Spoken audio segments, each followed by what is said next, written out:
నెల్లూరు జిల్లా కావలి తుమ్మలపెంట పట్టపుపాలెం గ్రామంలో జలజీవన్ మిషన్ ప్రాజెక్టులకు సంబంధించిన ప్రభుత్వ శిలా ఫలకాలను ధ్వంసం చేసిన కేసులో 2 నిందితులను అరెస్ట్ చేసినట్లు కావలి డీఎస్పీ శ్రీధర్ తెలిపారు. ఈ ఘటన వెనుక రాజకీయ పార్టీల మధ్య విభేదాలు సృష్టించే కుట్ర ఉందని ఆయన పేర్కొన్నారు. అరెస్టైన వారిలో పామంజి యానాదయ్య, కోడూరు జకరయ్య ఉన్నారని, మిగతా 5 మంది నిందితులు పరారీలో ఉన్నారని డీఎస్పీ చెప్పారు.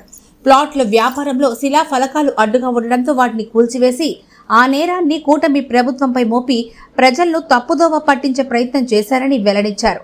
ఈ కేసులో మరింత దర్యాప్తు జరుగుతోందని, మిగిలిన నిందితులను త్వరలో పట్టుకుంటామని ఆయన తెలిపారు. ఈ సమావేశంలో రూరల్ సీఐ రాజేశ్వరరావు, ఎస్ఐలు తిరుమల రెడ్డి, బాజీబాబు పాల్గొన్నారు. సృష్టించాలని కొన్ని వర్గాల మధ్య సమాజంలో ఉండే వర్గాల మధ్య విద్వేషాలు రెచ్చగొట్టాలనే ఉద్దేశంతో శిలాఫలకాలను జేసీబీ ద్వారా కూల్చివేసినారు.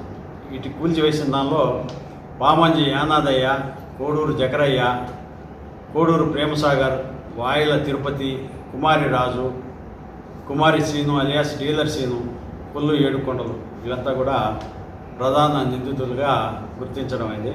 వీళ్ళందరూ కూడా వైఎస్ఆర్సీపీ పార్టీకి చెందినవారు. 9వ తేదీ ఈ నెల 9వ తేదీ సాయంత్రం 6:30 గంటల టైంలో పామంజి యానాదయ్య, కోడూరు జకరయ్యలను అరెస్ట్ చేసి వాళ్ళని ఇప్పుడు రిమాండ్ పంపడం జరుగుతుంది. ఈ విషయంగా జేసీబీని తర్వాత ట్రాక్టర్ని కూడా సీజ్ చేయడం జరిగింది.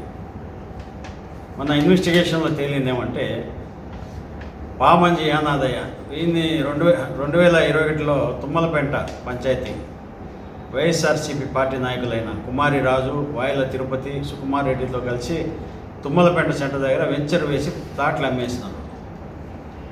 అమ్మే సమయంలో ప్లాట్లకు రోడ్డుకు మధ్య ఉన్న శిలా ఫలకాలను తొలగిస్తామని వారికి హామీ ఇచ్చారు. ప్లాట్లు కొనుక్కున్న వారు ఈ మధ్యకాలంలో శిలా ఫలకాలు తీసివేయమని ఒత్తిడి చేస్తున్నారు. ఈ విషయాన్ని కుమారి రాజు, వాయిల తిరుపతి, కుమారి శ్రీను వీళ్ళకి చెప్పి 6వ తేదీ ఈ నెల 6వ తేదీ రాత్రి సమయంలో మార్కండేయపురం చెందిన కోడూరు జకరయ్య నుంచి జేసీబీ మరియు ట్రాక్టర్ ద్వారా శిలాఫలకాలను కూల్చివేసి వాటిల్ని జకరయ్య ఇంటి దగ్గర పొలంలో పడవేసి ఆ విషయం రాజు, తిరుపతి, శ్రీనులు కూడా చెప్పినారు. వీళ్ళు ఈ శిలాఫలకాల ధ్వంసం వారి మీదకి రాకుండా ఉండడానికి ప్రజలను తప్పుదోవ పట్టించాలని ఈ ఉద్దేశంతో 8/8/25న వైఎస్ఆర్సీపీ పార్టీకి చెందిన కుమారి శ్రీను, కుమారి రాజు, కొల్లు ఏడుకొండలు మరికొంతమంది కలిసి శిలాఫలకాలను ధ్వంసం చేసిన ప్రదేశంలో కూటమి ప్రభుత్వం ధ్వంసం చేసిందని మాట్లాడి ఆ వీడియోను రాజకీయ పార్టీల మధ్య విద్వేషాలు రెచ్చగొట్టే విధంగా గ్రూపుల్లో పెట్టారు. సోషల్ మీడియాలో పగలగొట్టింది వీళ్ళు.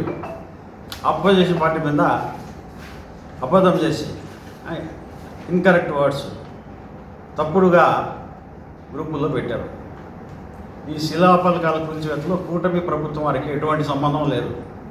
కేవలం వారు చేసిన ప్రభుత్వ శిలాఫలకాల విధ్వంసాన్ని కప్పిపుచ్చడానికి కూటమి ప్రభుత్వంపై వీళ్ళంతా కూడా ఆరోపణలు చేసినారు సోషల్ మీడియాలో.